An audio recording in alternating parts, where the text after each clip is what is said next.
இப்போது ஜாஸ்தியாக தான் போயின்னு இருக்குது. ஏன்னா மார்க்கெட் வந்து ஸ்டாண்டர்டாக தான் போயின்னு இருக்குது. அரைவல்ஸ் கம்மியாக இருக்கிறதுனால கொஞ்சம் அதிகமாக போயின்னு இருக்குது. எதனால வந்து கம்மியா இருக்கு வரத்து?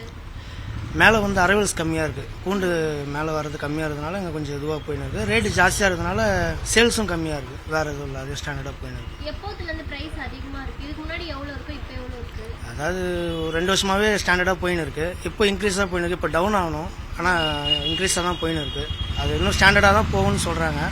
தெரியல, இதுக்கப்புறம் வந்தால் தான் தெரியும் ஒரு அப்படின்னு 2 சொல்லிட்டு. நாள் முன்னாடி ஒரு வாரமா என்ன பிரைஸ்ல இருந்ததுன்னா இப்போ எவ்வளவு? இதே ப்ரைஸ் தான், சேம் ப்ரைஸ் தான். ஒரு 5 ரூபா டிஃப்ரெண்ட்டில் தான் போயின்னு இருந்துச்சு. சேம் அதே தான் போயின்னு இருக்குது.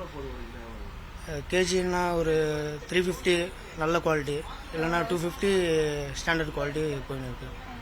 இது எப்போ குறையும்? குறையிறதுக்கு சான்சஸ் வந்து இந்த மந்தில் குறைஞ்சிருக்கணும்.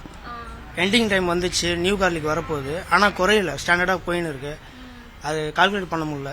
ஏன்னா டவுன் ஆகிருக்கணும், ஆனால் டவுன் ஆகலை. கரெக்டாக போயின்னு இருக்கு ஒரே ரேட்டாக. மழையெல்லாம் காரணம் இல்லை. ஏன்னா அங்கே அரைவல்ஸ் கம்மி. வர வண்டி அங்கே ஏறிச்சுன்னா தார்பை போட்டு தான் வரப்போகுது. அதெல்லாம் காரணம் கிடையாது.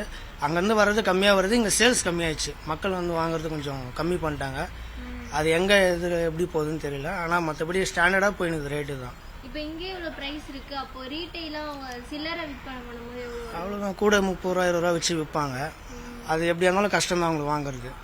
ஏன்னா இப்போதைக்கு ரேட் அதிகமாக போகிறதுனால மக்கள் வாங்குறது கஷ்டம் தான். அவங்களும் கம்மி பண்ணி வைக்க முடியாது, ஏன்னா அவங்களுக்கு வியாபாரம் அடிப்படும்.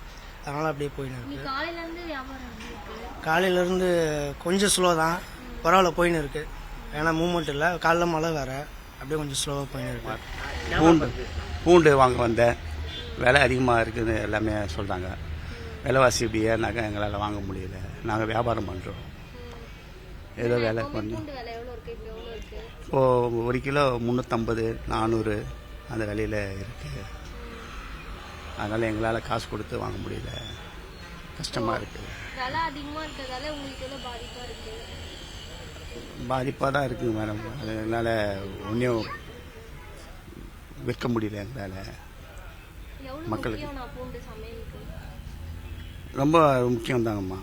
எல்லாத்துக்கும் தேவைப்படுது பூண்டு. பூண்டு ரேட்டெல்லாம் ஹை ரேட்டில் இருக்குது. அதெல்லாம் எதுவும் பண்ண முடியல. அதெல்லாம் பார்த்து செஞ்சீங்கன்னா எங்களுக்கு கொஞ்சம் வசதியாக இருக்கும். ஆமாக்கா, அண்ணா நகருக்கா. சில்லற கடையில் எங்கள் கடையிலையா இல்லை மளிகை? பூண்டா எங்கேருந்து வாங்கிட்டு போனால் 300 ரூபாய் உதிரி பூண்டு. முழு பூண்டு எல்லாம் 350 அப்படி போயிருக்கோம். இதான் ரேட்டு. பூண்டு மார்க்கெட்லையா? மார்க்கெட்டில் பார்த்தா தான் தெரியும். வாங்கி நான் 2 நாள் ஆச்சு. வெயில் எங்களை மாதிரியே வாங்குவாங்க. பூண்டு வியாபாரம் இப்போ கொஞ்சம் சுலவு தான். குறைஞ்சா இன்னும் நல்லா வாங்குவாங்க, இல்லைன்னா அது சிக்கனமாக வாங்கிட்டு போகிறாங்க. பூண்டு ரொம்ப முக்கியம்தான், சளிக்கு காய்ச்சலுக்கு. மகேஷ். நான் A1 கார்லிக்லேருந்து பேசுகிறேன், கோயம்பேடு மார்க்கெட்லேருந்து. பூண்டோட இன்னைக்கு விலை வந்து 280லேருந்து 400 வரைக்கும் போகுது. இது என்னன்னா MP, மகாராஷ்டிரா, மத்திய பிரதேஷ், ராஜஸ்தான், குஜராத்தில் அங்கேருந்து தான் வருது. அங்கே அரைவல்ஸ் கம்மியாக இருக்கிறதுனால இங்கே விலை ஏற்றம் அதிகமாக இருக்குது. ஃபர்ஸ்ட் ஸ்டார்டிங்கில் பார்த்தீங்கன்னா 2-3 மாதத்துக்கு முன்னாடி 150 ரூபாயிலேருந்து 250 ரூபாய் விற்று இருந்துச்சு. இப்போ 230லேருந்து 330, 350 ரூபாய் விற்கிது. 2 மாசமா போயிட்டு இருக்கு. 2 மாசமா ரொம்ப ஹையஸ்டா போயிட்டு இருக்கு. இப்போ என்னன்னா இந்த ஒரு 10-15 நாள்ல கிட்டத்தட்ட ஒரு 50 ரூபாய் ஏறி போச்சு. அது ஜனவரிக்கு மேல தான் தெரியும். இப்போதைக்கு இன்னும் 2 மாசத்துக்கு குறையாது. ஜனவரிக்கு மேல புது பூண்டு வந்ததுக்கு அப்புறமா அங்க என்ன அரைவல்ஸ் வருதோ அதுக்கப்புறமா ரேட்டு கம்மியாகும். அங்க வந்து நம்ம எம்பியில் பார்த்தீங்கன்னா எல்லா இடத்துலையும் கவர்மெண்ட் மண்டி தான். அங்கே வந்து டெண்டர் விட்டுருவாங்க, ஏழை மாதிரி விடுவாங்க. கவர்மெண்ட் ஆளுக்கு தான் ஏழை விடுவாங்க. யார் யாருக்கு என்னென்ன பிடிச்சிருக்குதோ அவங்க பார்த்து எடுப்பாங்க. அதில் வந்து ஒரு லாட்டு கம்மியாக கிடைக்கும், ஒரு லாட்டு ரேட் அதிகமாக கிடைக்கும்.